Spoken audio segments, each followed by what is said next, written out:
Party వ్యవస్థాపక అధ్యక్షులు స్వర్గీయ నందమూరి తారక రామారావు 30వ వర్ధంతి సందర్భంగా అట్లూరు మండలంలో ఘనంగా నివాళులర్పించారు.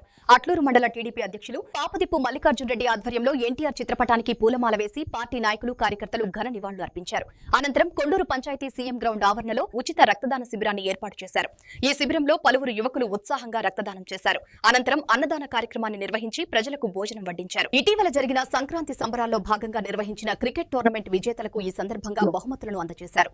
ఈ కార్యక్రమానికి ముఖ్య పలువురు పాల్గొన్నారు. చంద్రబాబు నాయుడు గారి నాయకత్వంలో చాలా రాష్ట్రాలుగా విరజిల్లుతోంది.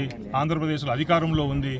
ఆ రోజు ఆ మహనీయుడు నాటువంటి మొక్క నీడనే ఎంతో మంది తెలుగుదేశం పార్టీ నాయకులు, కార్యకర్తలు, నాయకులుగా గొప్ప గొప్ప పదవులు అభినందించారు. అటువంటి మహోన్నతమైన వ్యక్తి గురించి నాలాంటి ఒక సామాన్య కార్యకర్త మాట్లాడే అవకాశం కల్పించిన అందరికీ కూడా నేను ధన్యవాదాలు తెలియజేస్తూ సెలవు.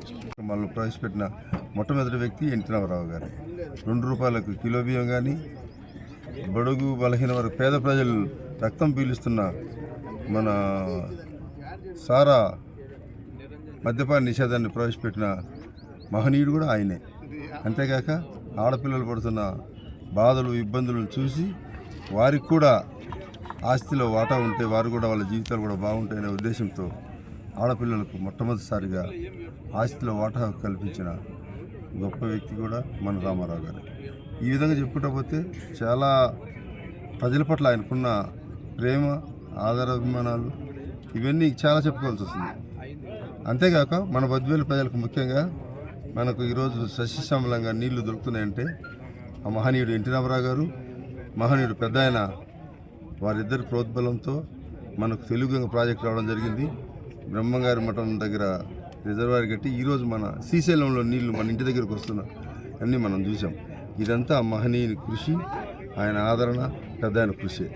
కాబట్టి బద్వేలు ప్రజలంగా మనమందరం ఎన్టీ రామారావు గారికి, పెద్ద ఆయనకు ఎంతో రుణపడి ఉన్నాము. ఈరోజు మన నాయకులు విజయమ్మ మేడం గారు కానీ, రితిశన్న ఆధ్వర్యం కానీ, మిగతా నాయకులందరి ఆధ్వర్యంలో మనం ఆ ఫలాలను అందుకుంటున్నాము. వాళ్ళ ఆశయాలను ముందుకు తీసుకెళ్ళాలి కూడా. యువకులు కూడా ముందుకొచ్చి ఎన్టీఆర్ గారి గురించి క్రమశిక్షణ కానీ తెలుసుకొని ఆయన ఆశయాలను నడుస్తామని మీ అందరినీ కోరుకుంటూ ఈ అవకాశం ఇచ్చిన ప్రజలందరికీ ధన్యవాదాలు తెలుపుకుంటూ సెలవు తీసుకుంటాం.